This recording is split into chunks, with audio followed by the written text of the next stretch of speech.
On va mettre en place les liens qui sont dans la barre de menu en haut et faire en sorte que quand je clique sur série télé, j'ai les produits séries télé, dessins animés, etc.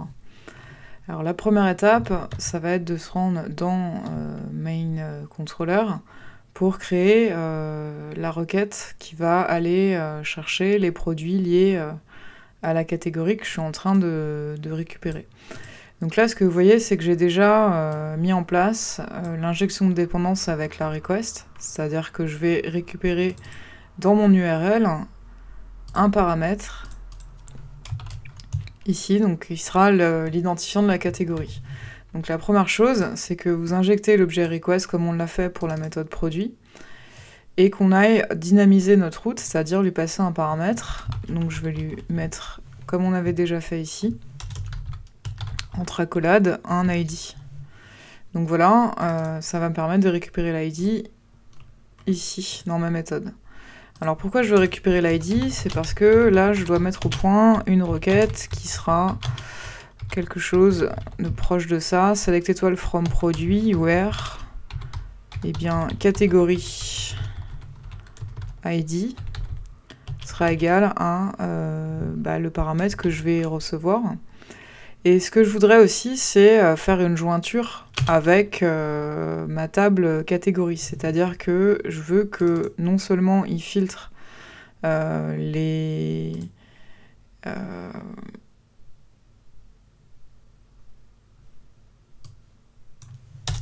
Alors pourquoi je passe en injection la request? C'est parce que je veux mettre au point une requête SQL de ce type. Égale donc la clé étrangère, catégorie ID, égale $request flash ID. Donc pour ça, on va encore utiliser Eloquent, l'ORM intégré. Donc je vais créer une variable produit.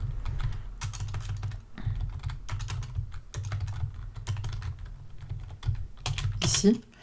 Et je vais appeler mon modèle, et je vais lui appeler la méthode where, catégorie, ID, paramètre, request, flash, ID. Voilà. Donc là, les produits, il faut les passer à la vue. Donc j'ai déjà préparé la méthode compact qui va envoyer la variable.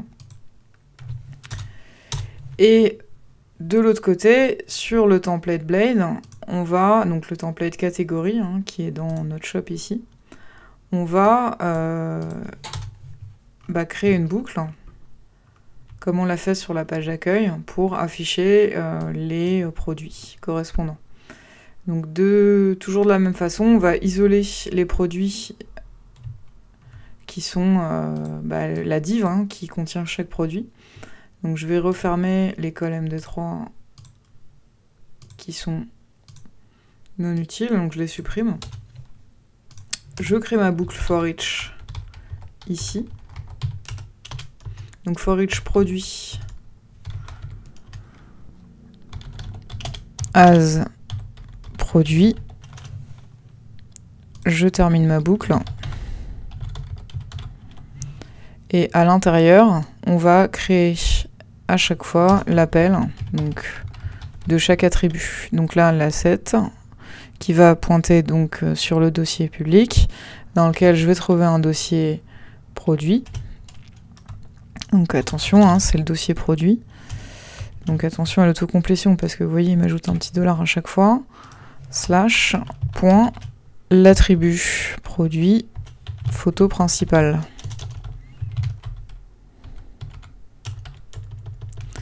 C'est en underscore, photo principale. Voilà. Ensuite, je vais, pourquoi pas, au lieu de mettre responsive image, là on va mettre le nom du produit, ce sera plus simple. Donc attention, dans une variable blade.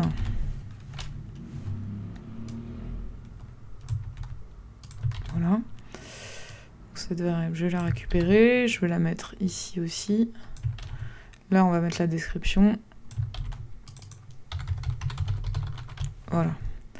Le prix, toujours avec un number format.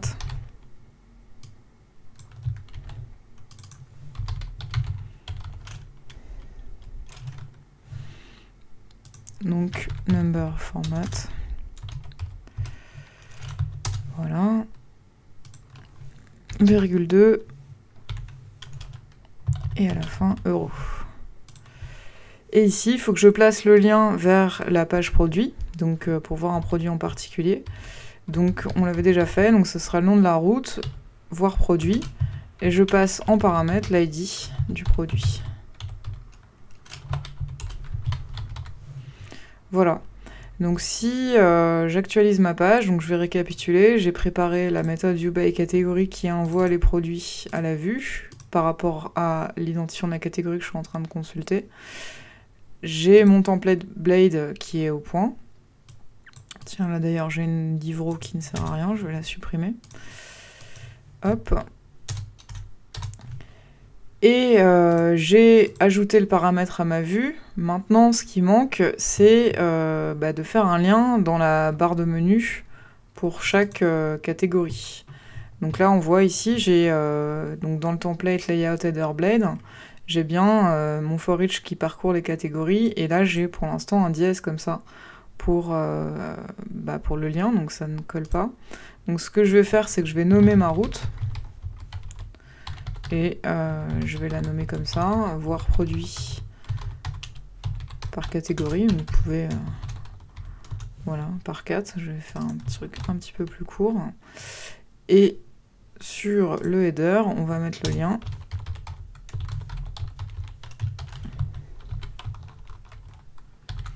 Et cette fois-ci, ce sera l'ID de la catégorie qu'on récupère dans la boucle ici.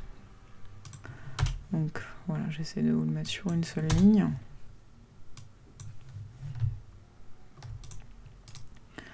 Voilà, donc on va tester ça.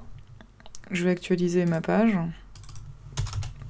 Donc je vais, vous voyez en bas, j'ai bien les noms les ID qui fonctionnent. Donc je vais cliquer sur dessin animé. Alors là, j'ai pas de résultat à chaque fois. Donc il faut que j'aille comprendre pourquoi. Et je pense que c'est tout simplement parce que j'ai oublié sur la méthode, voilà, d'appeler la méthode get. Donc c'est important, hein. Là l'objet en fait, la réponse de la méthode where était stockée en mémoire, mais j'avais pas appelé la méthode get, donc j'avais pas de produit. Voilà, donc ici j'ai les dessins animés, les films, séries télé, musique, il n'y a rien, jeux vidéo, il n'y a rien, sport, il n'y a rien, dessin animé, on en a 3. Donc voilà pour cette vidéo. Donc on a vu comment ajouter un filtre par catégorie. Et voilà, donc dans la prochaine, ce qu'on va faire, c'est que on va mettre un lien sur la page d'accueil pour que ce soit plus pratique, de façon à ce que j'arrive sur cette page-là.